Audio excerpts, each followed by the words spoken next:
Hello and welcome back to Bible Wits Bible Corner. Today we're going to continue in Acts chapter 22. I'm going to read verses 7 through 12, starting with the English Standard Version. And I fell to the ground and heard a voice saying to me, Saul, Saul, why are you persecuting me? And I answered, Who are you, Lord? And he said to me, I am Jesus of Nazareth, whom you are persecuting. Now those who were with me saw the light, but did not understand the voice of the one who was speaking to me. And I said, What shall I do, Lord? And the Lord said to me, Rise and go into Damascus, and there you will be told all that is appointed for you to do. And since I could not see because of the brightness of the light, I was led by the hand by those who were with me, and came into Damascus. And one Ananias, a devout man according to the law, well spoken of by all the Jews who lived there. New Century Version.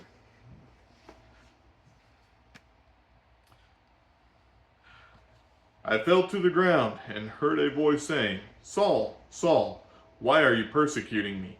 I asked, Who are you, Lord? The voice said, I am Jesus from Nazareth, whom you are persecuting.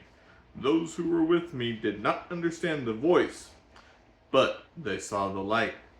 I said, What shall I do, Lord? And the Lord answered, Get up and go to Damascus.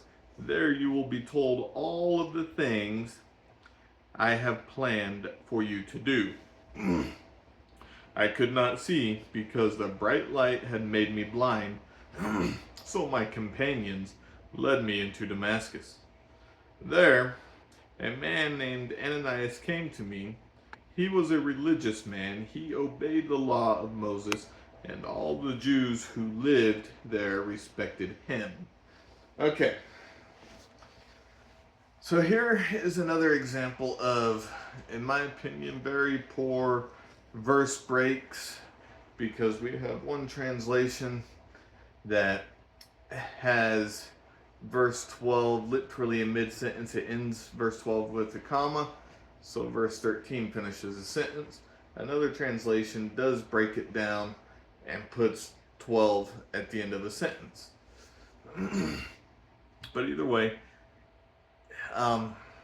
different translations are going to do different things on that. But still, you're always going to find very poor verse breaks. But however, here he is starting to tell this story to this crowd that is wanting him in prison,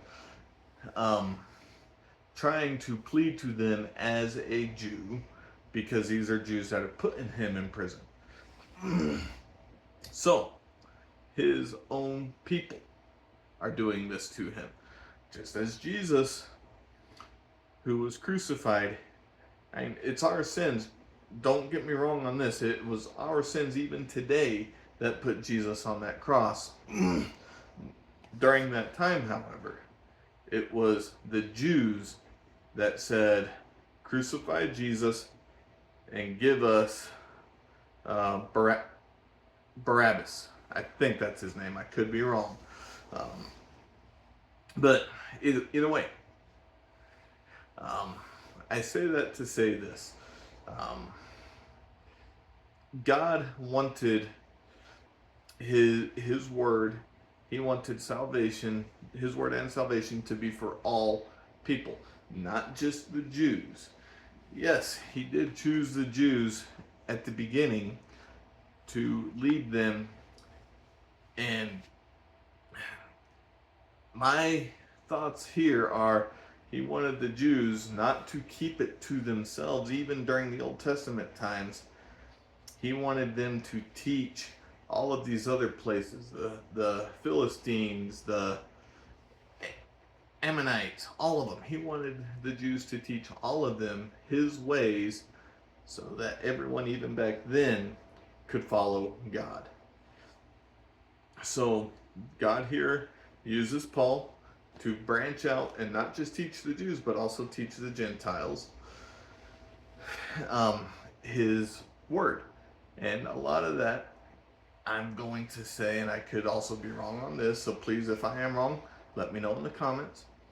He wanted someone like Paul, to teach the Gentiles because he knew that the Jews would still turn on their own people, especially if they felt that whoever was speaking was going against this law or that law.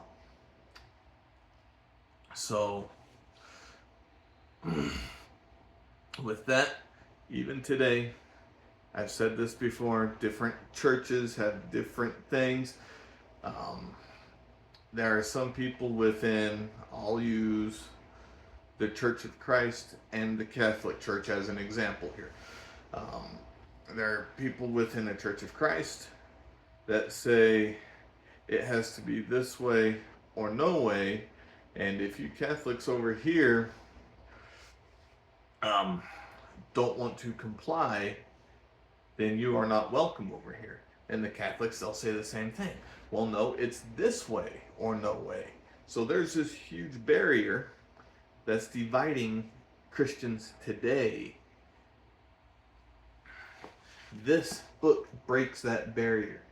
If every church follows this book the way it's supposed to be followed, and this is kind of what Paul is trying to tell this crowd of people that are wanting him in prison, but if we follow this book the way it's supposed to be followed, we are a part of God's church, and that's the important thing. I hope you find encouragement in this, and I hope you have a wonderful, God-centered day.